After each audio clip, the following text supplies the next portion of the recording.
Hi, my name is Katherine Renton. I'm a reporter from Searchlight newspaper, and this is part 2 of an interview with Professor Richard Robertson and volcano seismologist Roderick Stewart at the Belmont Observatory on April 17th.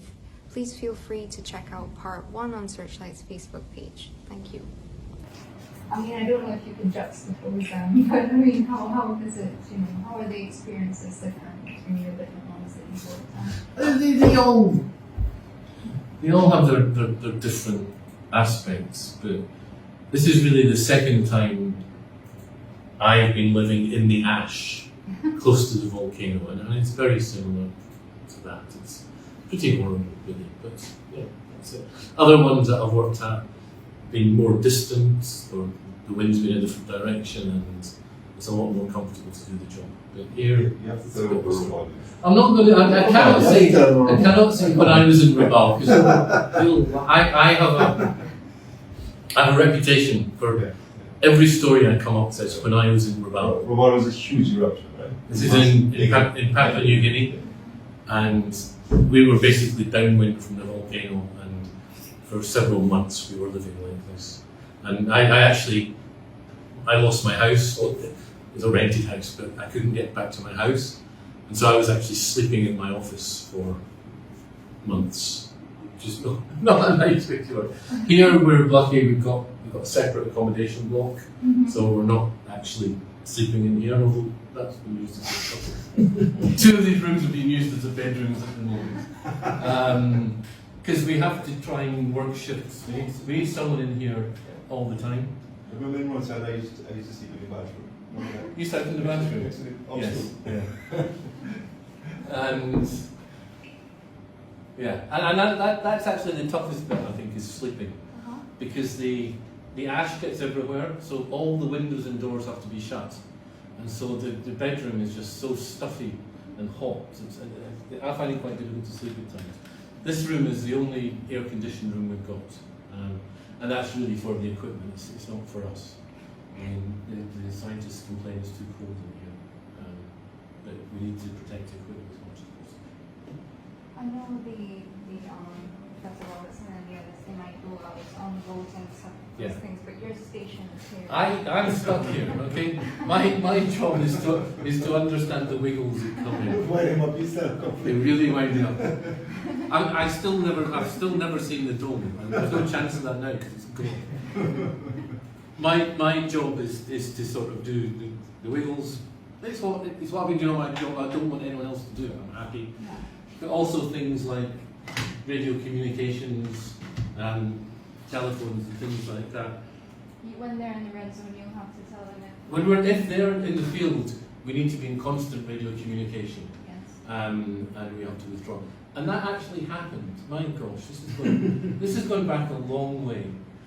But right when... So we'd come here and activity had been quite low. There hadn't been a lot going on. And then there was one day, when the helicopter was here, we had the French helicopter from Martinique. Yeah. And we had people at the summits, and we suddenly started getting some seismic activity, unlike anything we'd seen so far. And so we pulled them out. And that activity didn't lead to an eruption, but it was the start of what happened. So, yeah, we keep a very close eye on what's going on with people in the field. And how did you feel when that happened? I feel nervous. I feel nervous until I know that everyone is out. Because, you have to sort of say, right, come back, withdraw. But then it takes time. Because, Richard, the helicopter wasn't there at the time, was it? No, I was there in fact, I didn't get the message. I actually went straight to the club. Because they were shouting that we were separated. And they were shouting something. I think they were telling me to do something. I heard this stuff, I was scared. Okay. So when I came back, I realized what was happening. So I think I had to do 2 journeys, I think, so, yeah. But again, it's something that we've been through before. I mean, I'm based in Montserrat, which is based in Trinidad. But in Montserrat, we use helicopters frequently. And so, we're just used to that. We're used to how to do things and stuff like that. So, but yeah, the actual times that, after telling people to withdraw and hearing that they were on the ground, I wouldn't say I was biting my fingers, but I just worried that things could happen. Yeah. But we're not just responsible for people here, we're also responsible for notifying the rest of the country, and even further than that, because these, well, you've seen the massive ash columns that go up. Aircraft can't fly near these things. And there's actually a worldwide system of volcanic ash advisory centres. There's 7 of them in the world. And this part of the airspace is controlled by one in Washington, DC. DC or no, Washington State, I can't remember which. I think it's DC. Washington DC. Yeah. So we've got a bunch of numbers up there for ash alerts. If the ash goes up above a certain height, we call those numbers and tell them there's ash in the atmosphere. And they start tracking it, they start using satellites to track it, and they start moving aircraft. And we also have our call down list. Here it's quite simple, it's just Nemo and the Prime Minister, and then they call other people from there. Montserrat is a slightly bigger list, but yeah, we have to do all of those things when things happen. You guys have been working together for a very long time, right? I've been working with Vinci for about 15 years. Thomas, who's the other scientist here, I've been working at least 10 years. I mean, I used to be based in Trinidad, and I still work for the university, but I'm seconded to Montserrat, so I know the whole team, and we've all been working together for a long time. There's a few newer members, but they fit in. But it helps. I mean, we've had arguments, we've had heated discussions. Oh, really? About what, the volcano? No, more about more confusion about what's going on, or people in a distance doing that, because there's a lot of stress, you know. But we all get on well together, and so we can bear those arguments. You know, they're fine. I've seen it worse in other places. Mm-hmm. And what do you have? So what we have here, basically, we have. Let me just show you the map. This is actually slightly embarrassing. It's working? No, it's working. So this is St Vincent. We have 8 seismic stations around the island, but 3 of them aren't working at the moment.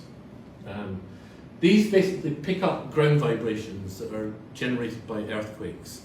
They also are generated by human people, waves crashing in, that sort of thing. But all the data from these stations comes back here and gets processed for the earthquake activity. Because the earthquake activity underneath the volcano is one of the key monitoring techniques, especially in real time, to know what's going on. Okay, so we have a network of stations, but 3 of them we can't get now. One of them, SSVA, is actually at the summit. We think it was destroyed in the explosion. And the other 2 are Fancy and Oia, which are up here, and there's no power and communications to there at the moment. Okay, we've got a station in Georgetown, and that's been going on and off because there's been power issues in Georgetown. And they've got, we've lost 3 of our stations, but we've got 5 working, which means we can still do the monitoring, maybe not as perfectly as before. Only one really close to the sun. Well, there's not one, because that was SSDA, and it's gone. So now there's 2 about the same distance, one at Bamboo Range here, and one at Walliboo here. Okay. Walliboo is surprising us, because a lot of the ash isn't coming down this direction. The station's actually solar powered, and the solar panels get covered in ash, and we lose power. But SVV, which is Walliboo, has actually worked throughout the eruption. It's one of the ones I would have expected perhaps to go, but that's really good. The pyroclastic coding in that area? But it's They've been avoiding it, so they'll go on the side. Okay. Yeah. the pyroclastic flows follow topography, and they go down valleys, and I don't know the exact location, but it's not at the bottom of a valley. Yeah, so there's the valleys on the south and the north of it. So, and flows have reached the sea Yeah. and those valleys. So it just happens to be in the right It's place. in the right place. I'm not sure if it was deliberate or not. So the data from them all comes back in real time, and we have a variety of displays, and we have a variety of sort of automatic computer processing. And so my job is really to make sure that keeps running and to keep interpreting it, and then to match that to the other data that we've got coming in. We have visual observations when we can see it, But things like when it's exploding, the height of the ash cloud is important because that's related to the strength of the volcano, where the pyroclastic flows are. I try, as part of my job, if people are in the field, they will radio in things that they've observed. I will try and take notes of these so that we have a complete history of what's going on.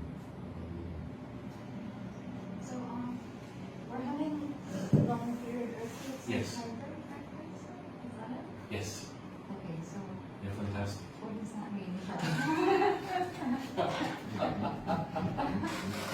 mean? There's basically there's hundreds of things, but there's two types of earthquakes really in volcanoes. There's what we call VT, volcano-tectonic, and those are basically normal earthquakes. They're just small and they're under the volcano, and they are generated by rock being fractured. So pressure is built up and the rock cracks, and that's what causes an earthquake. So we had those early on. The long periods and the ones that we call hybrids, we just lump them together now, have got a totally different mechanism. The signals look different. And they seem to be caused by magma moving. And they're normally associated with magma moving in eruptions. And that's the thing, we've gone through this sequence of from VTs to long periods. We also have periods called tremor, when basically the whole volcano is shaking a little bit. You don't feel that, but it's shaking a little bit. Those are basically long periods all merged together. There's so many of them, it's like one continuum. Okay? And by plotting these and things, do I have a graph on my iPad? No, I don't. But by trying to plot them, it means that we can get a sense of what's going on.